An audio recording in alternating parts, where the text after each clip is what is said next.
قرآن مجید میں 5 جگہ اللہ کے حق کے بعد فوراً والدین کا حق ہے.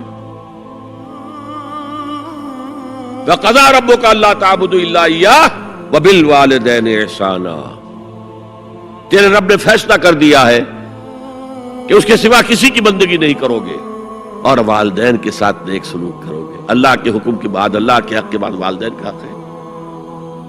سورہ لقمان میں انشکر لی ولوالدیک، شکر ادا کرو میرا بھی اور اپنے والدین کا بھی.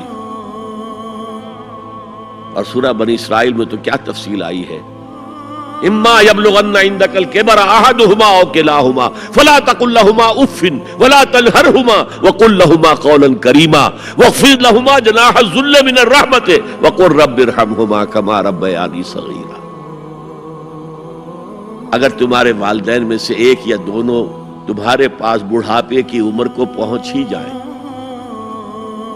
انہیں کبھی اف تک نہ کہنا، دل نہ توڑنا ان کا، چھاتی چوڑی کر کے بات نہ کرنا، ان سے کندھے جھکا کر بات کرنا، ادب سے گفتگو کرنا. قل لهما قولا کریما واخفض لهما جناح الذل من الرحمہ، اپنے کندھوں کو جھکا کر رکھنا.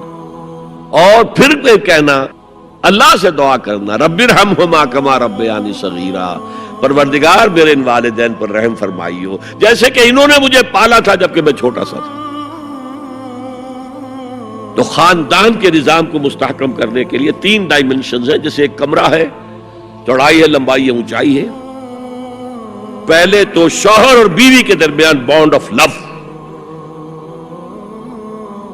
اب یہ شوہر اور بیوی پیرنٹس بن گئے ہیں، والدین بن گئے، اولاد آ گئی.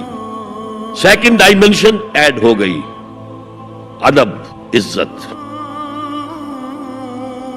اور بہن بھائی ہے، اخوت، جس کو کہ وہ کہہ رہا ہے جی ویلز بھی، فریٹرنٹی.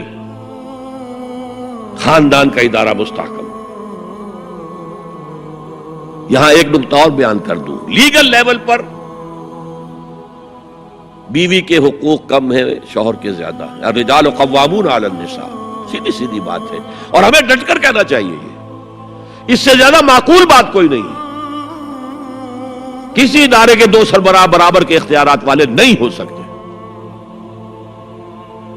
لیکن اخلاقی طور پر جو ماں کا حصہ ہے، باپ کا حصہ اس سے 1/3 ہے. قرآن مجید میں آیا ہے نا، حملتہ امہ وہنا علی وہن وفصالہ فی عامین ان اشکر لی ولوالدیک. اسے اٹھائے رکھا اس کی ماں نے اپنے پیٹ میں، کمزوری پر کمزوری جھیل. کمزوری تو ہو رہی ہے، اس کا خون چوس رہا ہے اندر، جھونک جو ہے وہ چوس رہی ہے خون اس کا. اور سب ماؤں کو تو اتنی نرشمنٹ موجود نہیں ہوتی کہ آپ پریگننسی میں اس کے لیے ضروری نرشمنٹ فراہم کر دیں. وہنن علی وہن، کمزوری پر کمزوری جھیل کر بھی اپنے پیٹ میں اٹھائے رکھا. وفصالہ فی عامین، اور پھر دودھ چھڑانا ہوا 2 سالوں میں. وہ جھونک جو ہے وہ پھر اس کی چھاتیوں سے چمٹ گئی. لہذا اس کا حق 3 گنا زیادہ ہے باپ سے. ایک صحابی حضور سے پوچھتے ہیں، حضور میرے حسن سلوک کا اولین مستحق کون ہے؟ فرمایا تمہاری والدہ. پھر پوچھا ان کے بعد کون؟ پھر کہا تمہاری والدہ. پھر پوچھا ان کے بعد کون؟ پھر کہا تمہاری والدہ. پھر پوچھا ان کے بعد کون؟ تو کہا تمہارے والد. 3 درجے. اور یہ جو فرمایا الجنت تحت اقدام الامہات، جنت تو ماؤں کے قدموں تلے ہے، یہ باپ کے بارے میں تو نہیں فرمایا. یہ ہے ایکویشن، بیلنس. اسلام قسط کی بات کرتا ہے، انصاف کی بات نہیں کرتا. انصاف تو یہ کہ آدھی روٹی ادھر دے دو آدھی ادھر دے دو، انصاف ہے، یہ اچھی چیز ہے. یہ قسط یہ ہے کہ بوجھ اٹھانا ہے تو جو زیادہ قوی ہے اس کو زیادہ بوجھ دو اٹھائے، اور جو کمزور ہے اسے کم بوجھ دو.